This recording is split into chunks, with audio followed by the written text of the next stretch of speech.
Live from WRAL News Headquarters in Raleigh, your number one source for local news. WRAL News, coverage you can count on. We have a brand new tropical depression here in the tropics. I'll show you what its name could be, when it could become a tropical storm and possibly a hurricane. Second arrest. A woman is now charged after a shooting that killed 2 people in Wilson. How she is accused of helping the other suspect. And possible rate cut. The Federal Reserve is making a big decision today, what it means if you're looking to buy a home.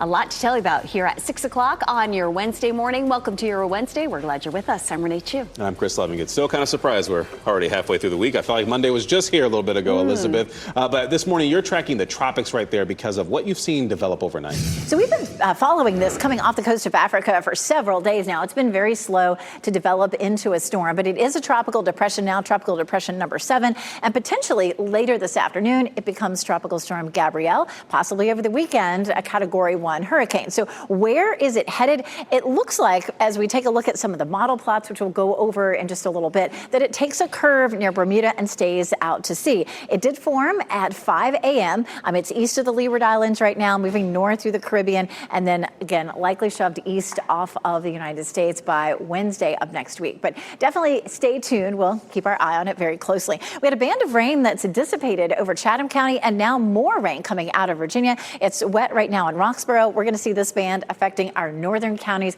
all the way through Oxford, Henderson, and over toward Roanoke Rapids during the morning commute.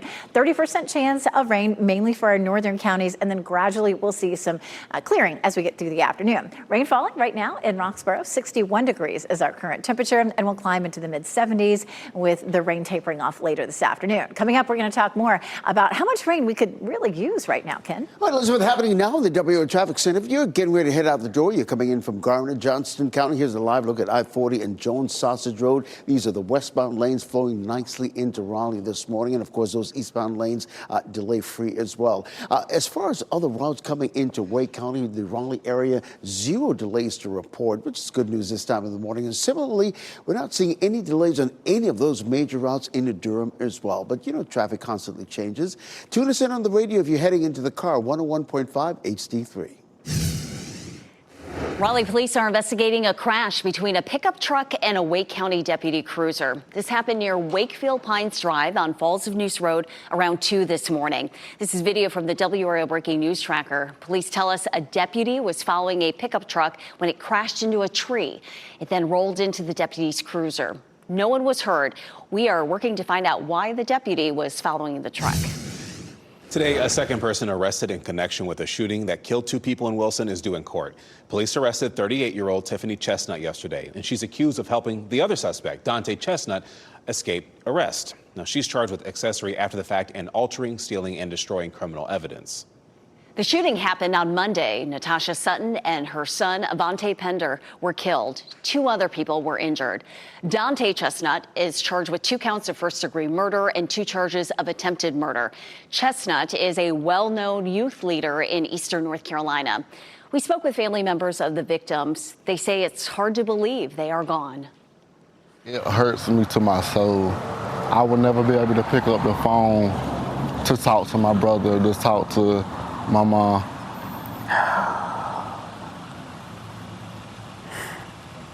I'm truly just lost for words. Lives forever changed because of this. Wilson police have yet to announce a motive in the shooting. Now, Chestnut was in court yesterday and is in jail without bond. He'll be back in court on September 30th.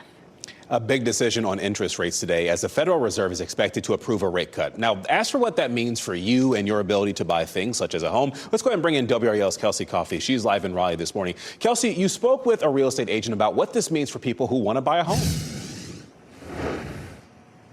Yes, Chris, economists expect that today will be the first time the Federal Reserve will lower interest rates in about a year. Now, today's decision comes after some major shakeups with the Fed Board of Directors, or rather Board of Governors. Just 2 days ago, Stephen Myron was sworn in. This newest board member is trying to fire the board president, Lisa Cook. She's still in her seat after a federal appeals court ruled against President Trump, who was calling for her to be fired. Economists expect that that the Fed will drop the interest rate by 1/4 of a point. Real estate agent Tom Finnegan says this one change won't make much of a difference with mortgage rates, but if the Fed keeps cutting interest rates, it could impact the housing market over time. What you're most likely going to see is this kind of incremental slide into a mortgage rate, not a big drop. The Fed is expected to make their announcement about interest rates this afternoon at 2 o'clock. Kelsey Coffey, WRAL News, live in Raleigh. Happening now here in the WRAL Live Center, we are following a developing situation out of Pittsburgh this morning. A driver in this white vehicle crashed into the FBI Gates building here at around 3 o'clock this morning in Pittsburgh. Now, we know FBI agents are on the scene right now investigating this crash, and they have confirmed there were no injuries. But witnesses in the area say that they saw a man get out of this vehicle, drape an American flag, you can see it right here, over the gate and yelling something, and then they walked away. There is a message with expletives written in red on the driver's side of the vehicle. You can see the emergency lights here flashing. So, of course, this is something that we're going to continue to follow here in Pittsburgh. All right, thank you, Laura. Governor Josh Stein is headed to Washington today, and he wants Congress and President Donald Trump to approve a large new aid package for Helene relief. Stein was in western North Carolina on Monday, and he laid out more than $13 billion in recovery needs after Helene. He said the Trump administration has blocked funds that were already approved, and that's keeping the money from being sent to North Carolina. The brothers accused of killing Wake County Deputy Ned Byrd are in prison this morning after pleading guilty to their charges. Alder Maureen Sotelo will serve life without the possibility of parole. Prosecutors say he was the one who pulled the trigger when Byrd was shot and killed in 2022. Arturo could serve more than 7 years in prison on a charge of accessory after the fact. It's taken more than 3 years to bring this case to a close. Yesterday's plea hearing was highly emotional for the deputy's friends and family. You have stolen my happiness. You have stolen my joy. I'm a godly woman, but I will never forgive you for taking my brother from me. Family and friends say they remember Byrd as a kind, funny, and generous man. They say he loved to work with his canine, Sasha. A man is in critical condition after a shooting outside UNC Health at Panther Creek in Cary. Police say they have a man in custody. And video from the WRAL Breaking News Tracker shows Cary police blocking off the parking lot yesterday afternoon. This is Sky 5 footage you're seeing right here. Police say the shooter and the victim know each other, and we are still trying to find out their exact relationship. We did speak with a woman who was driving nearby with her family when she saw that scene. But yeah, it's definitely scary that it's happening here in Cary, because the whole reason we moved here a long time ago when I was a kid is because it's supposed to be one of the safest cities in the United States. The offices at UNC Internal Health were closed for the rest of the day, and staff members are working to reschedule any appointments that may have been affected. President Donald Trump is in the UK for his second state visit. The visit with royals and other leaders comes as the two countries talk trade and conflicts in Ukraine and the Middle East. The president is expected to take part in a royal banquet at Windsor Castle today. He's also scheduled to meet with Prime Minister Keir Starmer tomorrow.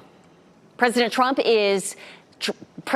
visit, is being met with protests. 4 people were arrested and accused of projecting images of Trump and Jeffrey Epstein onto the walls of Windsor Castle. Police say the suspects were part of a group called Led by Donkey.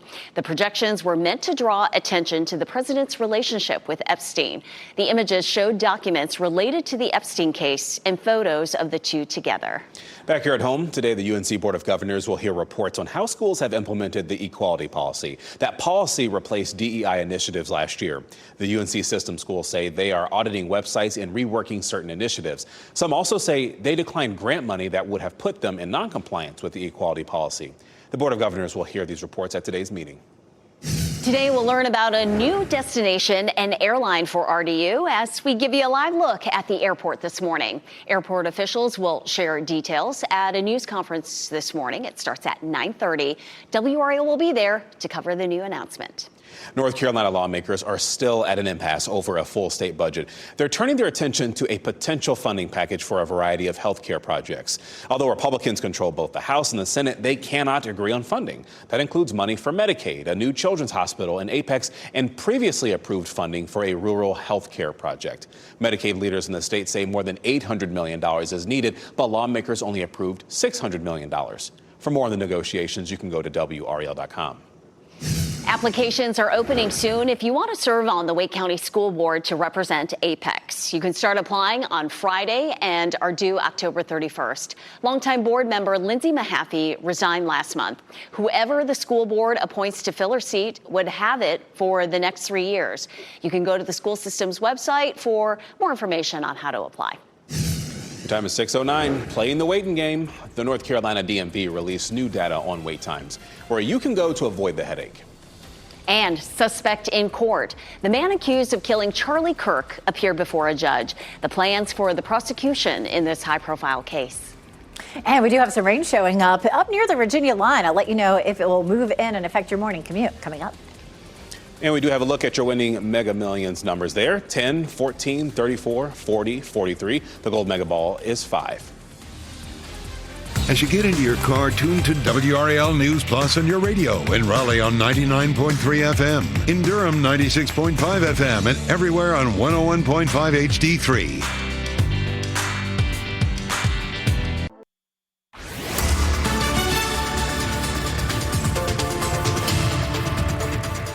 .613, taking a look at dual Doppler 5000 radar. We had a little shower that rolled through mainly Chatham County, but we have more rain up near the Virginia line, and that's brought some showers, of course, to folks up to the north, especially up around Person County, seeing some showers. That's going to affect our northern counties between now and lunchtime. The rain will be light and patchy. We're not talking about really much rain showing up in the rain gauges. And then later this afternoon, gradually we'll see some clearing, especially in our southwestern counties. But for now, we do have the top of the tower lit in green for that chance of rain, mainly in our northern counties. It looks a little bit damp here in Lewisburg, where we had a shower earlier this morning. And our temperatures are cool in Roxborough at 59, where we continue to have a little bit of light rain falling. 60 in Fayetteville, 62 in Cary, and 61 right now in Rocky Mount. If you're headed out the door for exercise, temperatures feel great. From the Triangle area southward, you'll be nice and dry. We'll climb into the mid-70s for later on this afternoon. We definitely need some rain. I'll show you how far behind we are for the month coming up. Ken? Elizabeth, happening now in the WRAL Traffic Center. Taking a look at the northern loop of the Beltline this morning, I-440 near the Glenwood Avenue exit. Those are the westbound lanes coming toward us,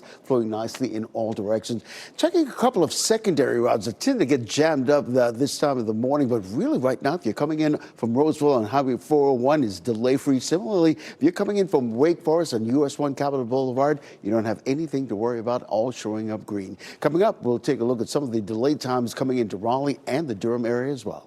Tell you about the delay times at the DMV. It's releasing new data on wait times at offices all across the state. In fact, the longest average wait time is in Wake County. Statewide, the average is 2 hours and 45 minutes. The state's longest wait times are at the Cary location at 5 hours and 10 minutes on average. The shortest wait time is in Jefferson, North Carolina, in Ashe County. People there wait just 12 minutes on average, but that data comes from a new check-in system implemented over the summer. Basically, it provides better information for the DMV as they try to reduce long wait times. We know the agency also hired more licensed examiners to help.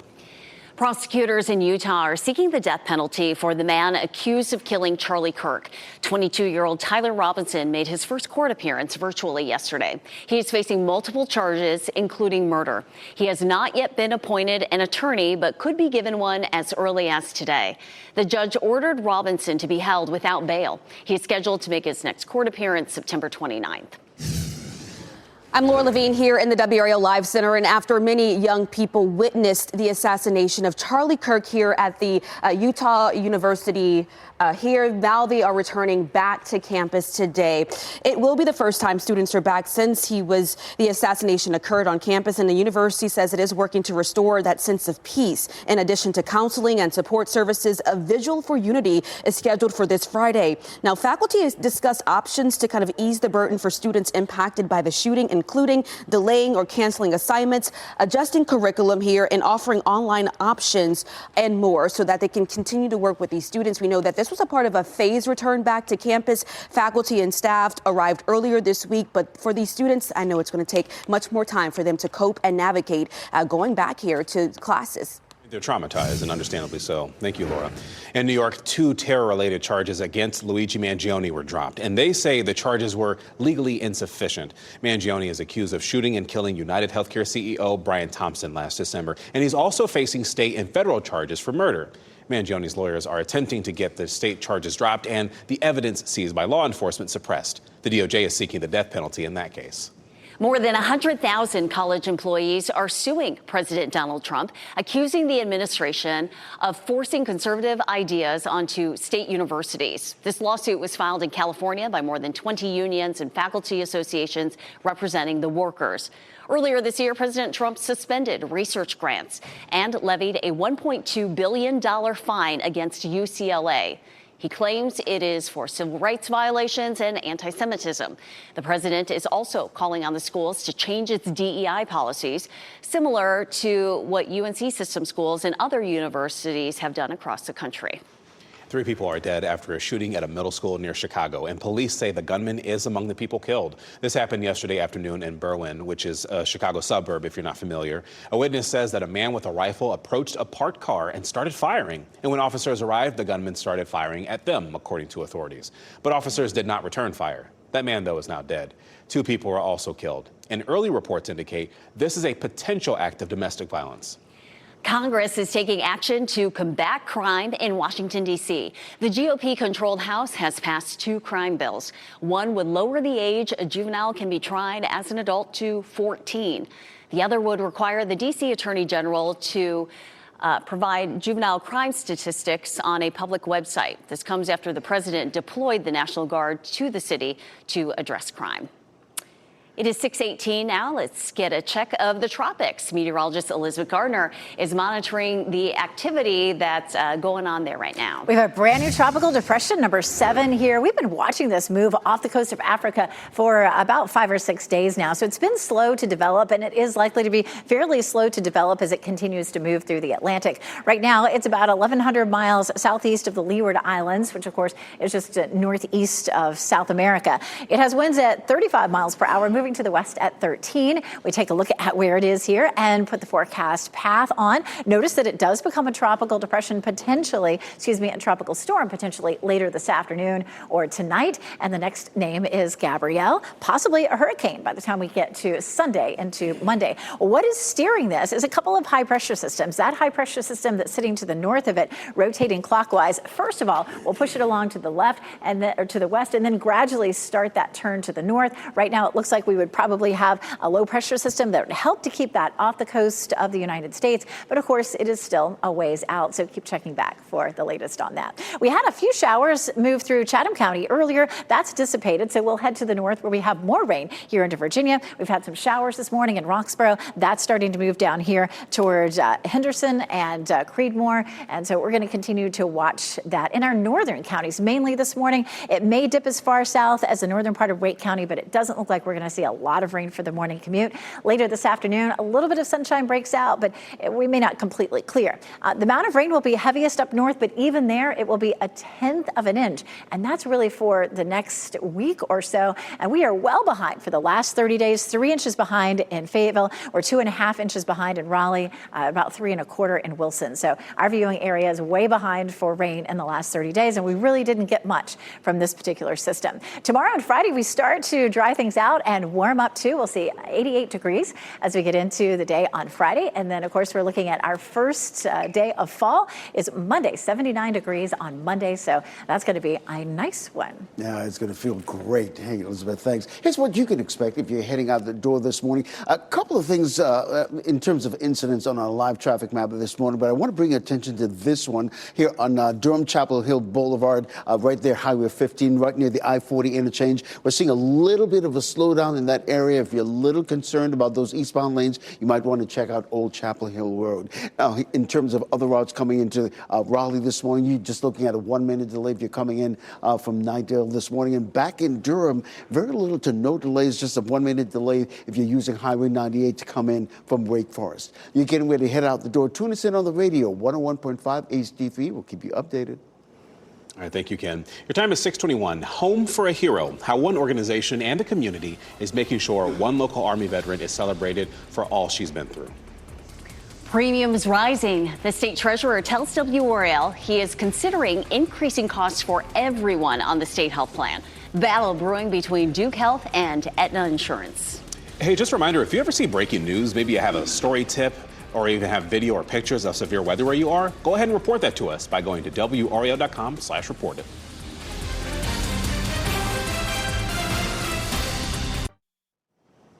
A U.S. Army veteran in Johnston County is getting a new home. The Gary Sinise Foundation is halfway done building a new home for U.S. Army Sergeant Mary Daig. Yesterday, friends and family came together to write personal words of gratitude on the walls of her new home. Daig was critically injured during her tour in Iraq when an explosive device went off. She lost both arms, ruptured her eardrums, and had injuries to her face. She had to undergo numerous surgeries and was faced with physical and emotional challenges, including dealing with breast cancer. It's hard to feel like you're deserving of something that you're receiving because of what you volunteered to do. But at the same time, it's so humbling. Very deserving, and it will be a mortgage-free home. Daig's home should be done by February of next year. A way to say thank you. This What's Trending report, sponsored by Rug & Home.